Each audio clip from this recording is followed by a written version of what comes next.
ہر طرح کی تعریف اللہ کے لیے ہے جو حمد و ثنا کے لائق ہے۔ وہ جو چاہتا ہے فیصلہ کرتا ہے، جو چاہتا ہے کرتا ہے۔ میں نعمتوں پر اس کی حمد بیان کرتا ہوں۔ بدبختوں والی حالت سے پناہ چاہتا ہوں۔ میں گواہی دیتا ہوں کہ اللہ کے علاوہ کوئی معبود نہیں، وہ یکتا ہے، اس کا کوئی شریک نہیں، وہ عظمت و کبریا والا ہے۔ میں گواہی دیتا ہوں کہ ہمارے سردار اور نبی محمد اللہ کے بندے اور اس کے رسول سید المرسلین اور خاتم الانبیاء ہیں۔ اللہ کا درود و سلام اور برکت نازل ہو آپ پر، آپ کی معزز پاکباز پرہیزگار آل پر، چنیدہ وفادار اصحاب پر، تابعین پر، اور جنہوں نے اچھے طریقے سے ان کی پیروی کی اور ان کے طریقے پر چلے، انہوں نے ہدایت پائی، اور بہت زیادہ سلامتی نازل ہو۔ اما بعد، میں آپ کو اے اللہ کے بندوں اور اپنے آپ کو اللہ کے تقوی کی وصیت کرتا ہوں۔ اللہ کا تقوی اختیار کرو، اللہ آپ پر رحم کرے۔ اللہ کا تقوی دنیا اور آخرت کا بہترین توشہ ہے۔ جان لو کہ اچھا اخلاق کبھی کبھی کم تعلیم یافتہ کو بھی مل جاتا ہے اور اعلیٰ صلاحیتوں کے مالک سے مفقود ہو جاتا ہے۔ سچی مبارکباد ہو اس کو جو بدسلوکیوں کو بھلانے کی کوشش کرتا ہے۔ ایسا آدمی سخت دل کا حامل نہیں ہوتا ہے اور دشمنی کے کسی راستے کو نہیں جانتا ہے۔ اس کی ملاقات سے سرور اور اس کی بات سے خوشی ملتی ہے۔ بہت بہادر ہی معذرت کرتا ہے اور بہت مضبوط ہی معاف کرتا ہے۔ لوگوں کی خوشنودی کے پیچھے پڑنا تھکاوٹ والا کام ہے۔ بردبار کے غضب سے ڈرو، نیکی اور بدی برابر نہیں ہوتی۔ برائی کو بھلائی سے دفع کرو، پھر وہی جس کے اور تمہارے درمیان دشمنی ہے ایسا ہو جائے گا جیسے دلی دوست، اور یہ بات انہی کو نصیب ہوتی ہے جو صبر کریں، اور اسے سوائے بڑے نصیبے والوں کے کوئی نہیں پا سکتا۔ مسلمانوں، بیت اللہ الحرام کے حاجیوں، اللہ تعالیٰ آپ کے حج کو قبول فرمائے اور آپ کے حج کو حج مبرور بنائے، آپ کی کوششیں قابل قدر بنائے، آپ کے گناہوں کو معاف فرمائے اور آپ کو اپنے گھر تک سلامتی و نفع کے ساتھ لوٹائے۔ اللہ کے گھر کے حاجیوں، اللہ عز و شانہ فرماتا ہے، یہ سن لیا اب اور سنو، اللہ کی نشانیوں کی جو عزت و حرمت کرے اس کے دل کی پرہیزگاری کی وجہ سے یہ ہے۔ اللہ کے بندو، دلوں کا تقوی ہی معتبر ہے۔ اہل علم فرماتے ہیں یہاں پر تقوی ایمان سے زیادہ قابل تعریف ہے، اس لیے کہ ایمان کو بسا اوقات دوسری چیز در آتی ہے لیکن دلوں کے تقوی میں کوئی دوسری چیز نہیں آتی ہے۔ ایسا کیوں ہے اللہ کے بندو؟ اس لیے کہ دل اعضاء میں سب سے خطرناک، سب سے دور رس، معاملہ میں سب سے باریک اور اصلاح میں سب سے سخت ہے۔ حسن بصری رحمہ اللہ فرماتے ہیں، اپنے قلب کا علاج کرو۔ اللہ اپنے بندوں سے ان کے دلوں کی درستگی چاہتا ہے۔ اللہ تعالیٰ نہ تمہارے جسموں کو دیکھتا ہے نہ تمہاری صورتوں کو دیکھتا ہے، انہوں نے اپنے سینے کی طرف اشارہ کرتے ہوئے کہا بلکہ تمہارے دلوں کو دیکھتا ہے اور تمہارے اعمال کو دیکھتا ہے۔ بھائیوں، کسی چیز کا دل اس کا خالص اور عمدہ حصہ ہوتا ہے۔ قلب کو قلب اس لیے کہا گیا ہے کیونکہ وہ انسان میں سب سے خالص اور ارفع چیز ہے۔ دوسری جانب قلب تقلب سے ماخوذ ہے، اتار چڑھاؤ، تبدیلی اور تغیر سے ماخوذ ہے۔ چیزوں کے انجام پر غور کرنا تقلب کا معنی میں سے ہے۔ مسلمانوں، قلب اپنی ذمہ داریوں کے اعتبار سے اللہ تعالی کی سب سے معزز اور پسندیدہ مخلوقات میں سے ہے۔ یہ محسوس کرنے کے لیے باہر نہیں ہے بلکہ یہ روح، نفس، مخ، دل، عقل کی طرح عالم غیب میں سے ہے۔ یہ تمام چیزیں ایسے ربانی عطیے ہیں جن کی روشنی عالم حس پر پڑتی ہے، جس سے اللہ کی اجازت سے مدد، غذا اور روشنی عطا ہوتی ہے۔ وہ روشنی اور مدد جس کے ذریعے ہی حق و باطل، درست اور خراب، نفع بخش اور نقصان اور حقائق و اوہام کے درمیان فرق ہوتا۔ نعمان بن بشیر رضی اللہ عنہ کی حدیث میں ہے، وہ آپ صلی اللہ علیہ وسلم سے روایت کرتے ہیں کہ آپ نے فرمایا، سنو، جسم کے اندر ایک ٹکڑا ہے، جب تک وہ صحیح رہتا ہے تو سارا جسم صحیح رہتا ہے، اور جب وہ خراب ہو جاتا ہے تو سارا جسم خراب ہو جاتا ہے۔ یاد رکھو وہ دل ہے۔ متفق علیہ۔ دل کی درستگی میرے پیارے بھائیوں، ایمان، حقائق کی معرفت اور اچھے حالات سے ہوتی ہے، اور بدن کی درستگی اللہ کی اطاعت و فرما برداری کے ذریعے ہوتی ہے۔ جب قلب شرک، کفر اور قلبی اعمال کی برائیاں جیسے کبر، خود پسندی، ریا، حسد جیسی چیزوں کے ذریعے خراب ہو جاتا ہے تو جسم گناہوں، نافرمانی، مخلوق پر ظلم اور زمین پر فساد برپا کرنے سے خراب ہو جاتا ہے۔ دل اخذ کرنے کی جگہ ہے، یہ انسان کے ظاہری اور باطنی افعال و سلوک کے درمیان جوڑنے والا ہے۔ رسول اللہ صلی اللہ علیہ وسلم اکثر یہ پڑھا کرتے تھے، یا مقلب القلوب ثبت قلبی علی دینک، اے دلوں کو پھیرنے والے میرے دل کو تو اپنے دین پر ثابت رکھ۔ لوگوں نے پوچھا، اے اللہ کے رسول، کیا آپ کو ہم پر اندیشہ ہے جبکہ ہم آپ پر اور آپ جو لے کر آئے ہیں اس پر ایمان لائے؟ آپ نے فرمایا، قلوب اللہ عز و جل کی انگلیوں میں سے 2 انگلیوں کے درمیان ہے، وہ انہیں الٹتا پلٹتا ہے۔ اس حدیث کو احمد نے اپنی مسند میں روایت کیا ہے۔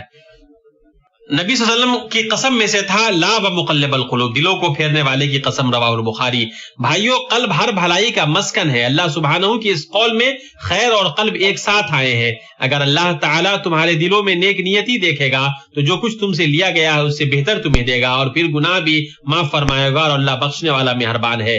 جس قلب میں خیر ہوتا ہے، خواہ یہ خیر کم ہی کیوں نہ ہو، ضروری ہے کہ وہ ایمان کے لیے بھی کھلا ہوگا۔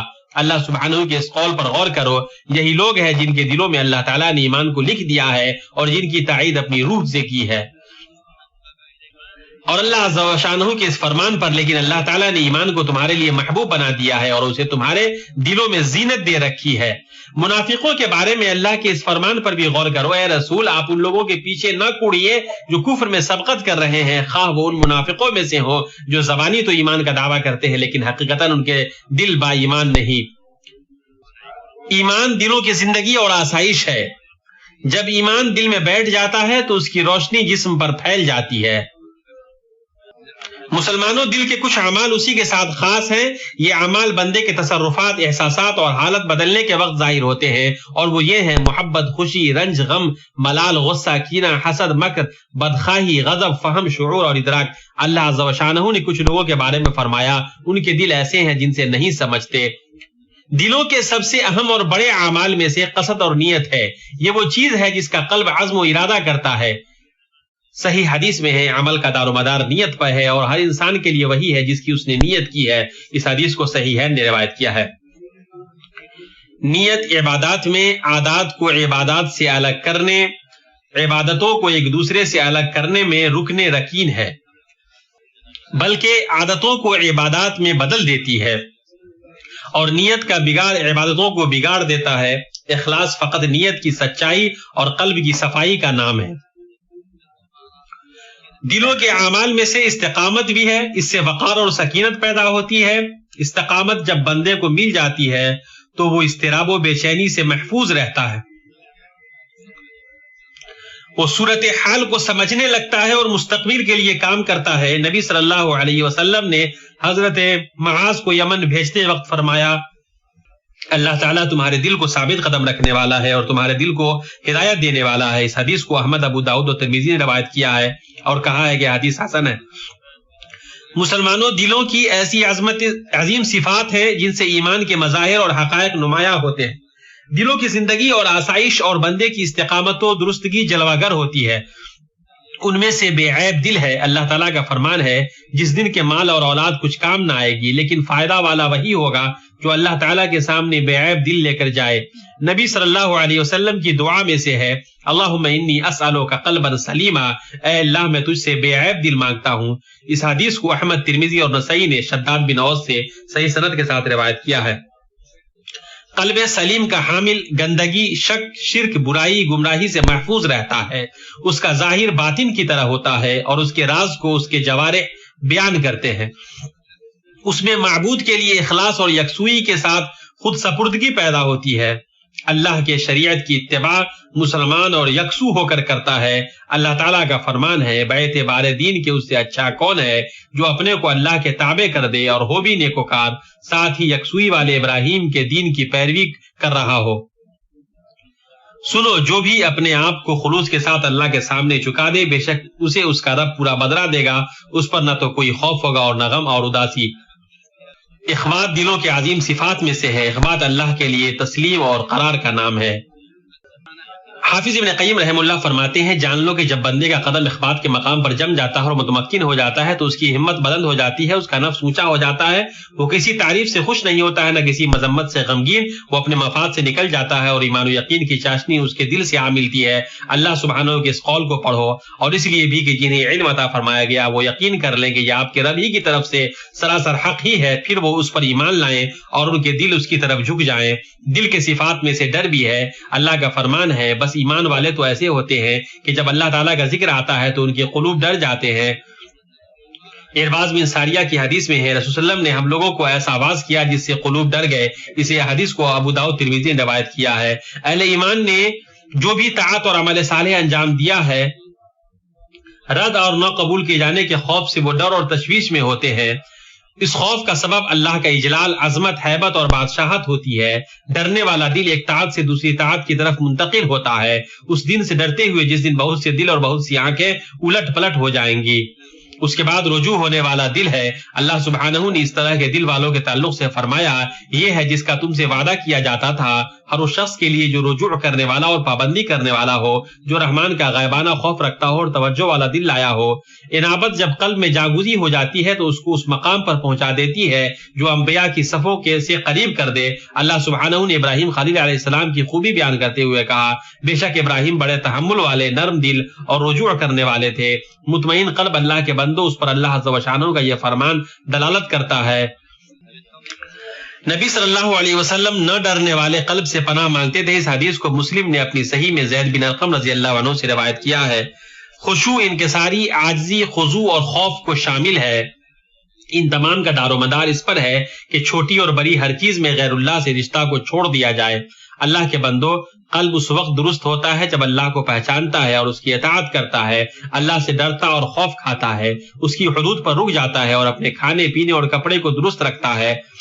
جسے اپنے دین کی فکر ہوگی وہ خواب و غفلت سے بیدار ہوگا، آخرت میں نجات کی امید رکھے گا تو وہ اپنے دل کی سلامتی کا حد درجہ حریص ہوگا اور اس کی ہلاکت و تباہی کے اسباب سے بچے گا۔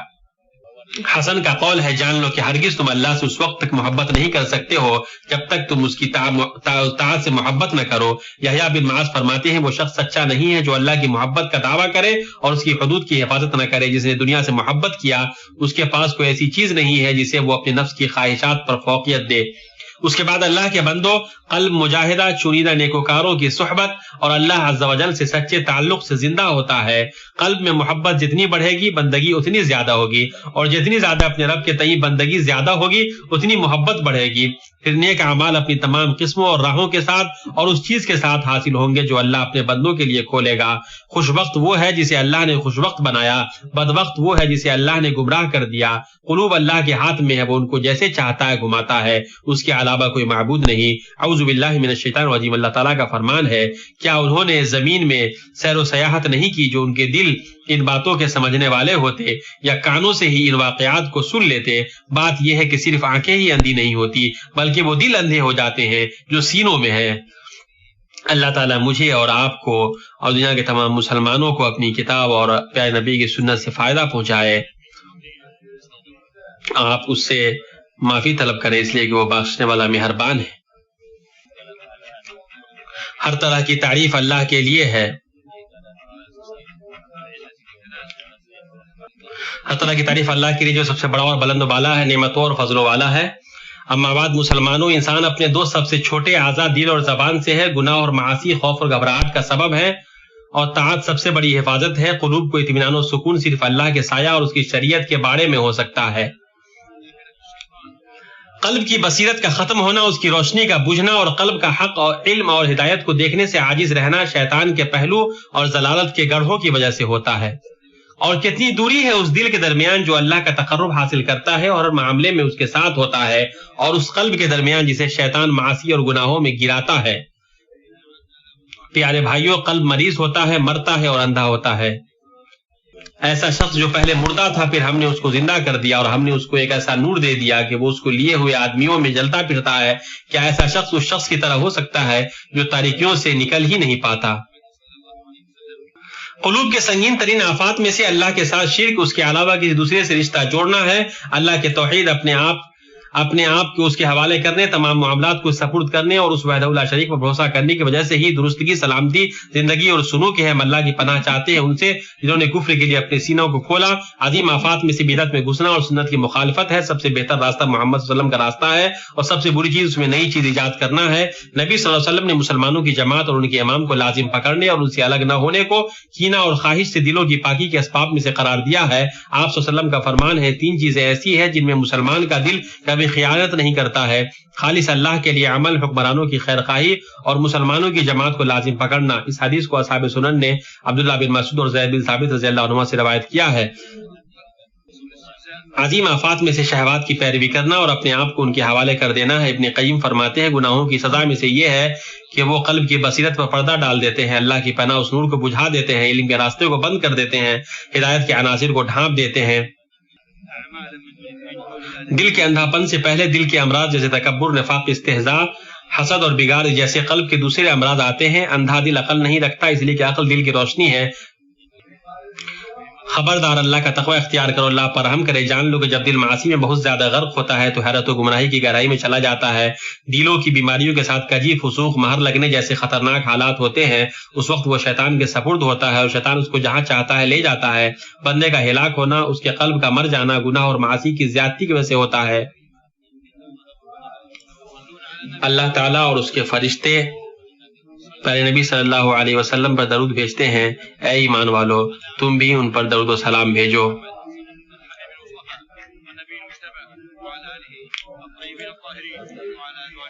اللہ کا درود نازل ہو پیارے نبی صلی اللہ علیہ وسلم، آپ کے آل و اصحاب پر اور آپ کی بیویوں پر اور ابوبکر، عمر، عثمان اور علی پر اور تابعین پر، اور جو اچھی طریقے سے ان کی پیروی کرے قیامت تک۔ تو اپنے رحم اور کرم سے پروردگار اے اللہ اسلام اور مسلمانوں کو عزت عطا فرما، اے اللہ اسلام اور مسلمانوں کو عزت عطا فرما، شرک اور مشرکوں کو ذلیل کر۔ اے اللہ ہمیں اپنے ملکوں میں امان عطا فرما، اے اللہ اور ہمارے حکمرانوں کو اس کی توفیق دے جس کو تو چاہتا ہے۔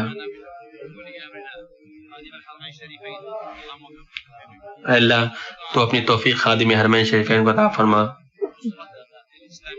اے اللہ اور ان کو اسلام مسلمانوں کی مدد کرنے والا بنا، اے اللہ ان کے ولی عہد اور ان کے بھائیوں کو جو تو چاہتا ہے وہ عطا کر، اے اللہ دنیا کے تمام مسلمانوں کو تو توفیق دے اور ان تمام حکمرانوں کو تو اپنے بندوں کے لیے رحمت بنا، اے اللہ مسلمانوں کے احوال کو درست فرما، اے اللہ مسلمانوں کی حالتوں کو درست فرما، اے اللہ ان کو ہدایت، حق اور نبی صلی اللہ علیہ وسلم کی سنت پر جمع کر دے، اے اللہ ہمارے فوجی بھائیوں کی مدد فرما جو بارڈر پہ تعینات ہیں، ان کے عزائم کو مضبوط کر اور ان کی مدد فرما جو تیرے خلاف اے اللہ ظلم کرتے ہیں۔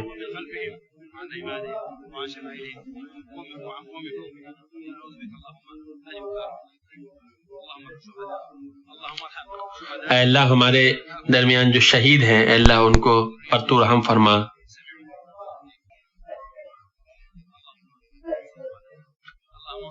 اے اللہ تو ہمارے بھائیوں کی مدد فرما، تمام مظلوم مسلمانوں کی مدد فرما،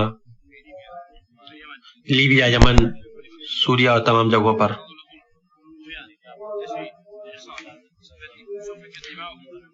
اے اللہ ہر طرح کی ظلم و زیادتی کو تو ختم کر دے،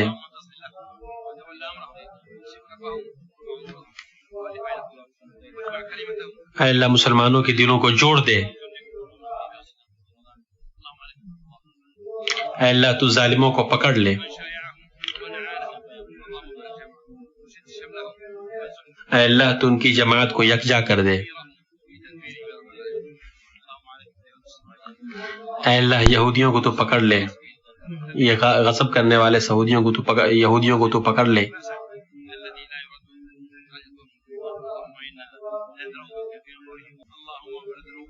اے اللہ ہمارے گناہوں کو معاف فرما، ہماری مصیبتوں کو دور فرما اور ہمارے بیماروں کو شفا دے۔ اے اللہ اگر تو ہم پہ معاف نہ کرے گا اور رحم نہ کرے گا تو ہم خسارہ اٹھانے والوں میں سے ہو جائیں گے۔ اے اللہ کے بندو، اللہ تعالیٰ تمہیں عدل و احسان کا حکم دیتا ہے اور اپنے قرابت داروں کے ساتھ رحم کرنے کا حکم دیتا ہے، اور تمہیں فحش اور منکرہ چیزوں سے روکتا ہے۔ اللہ کا ذکر ہی سب سے برتر ہے، اور اللہ تعالیٰ جانتا ہے جو تم کر رہے ہو۔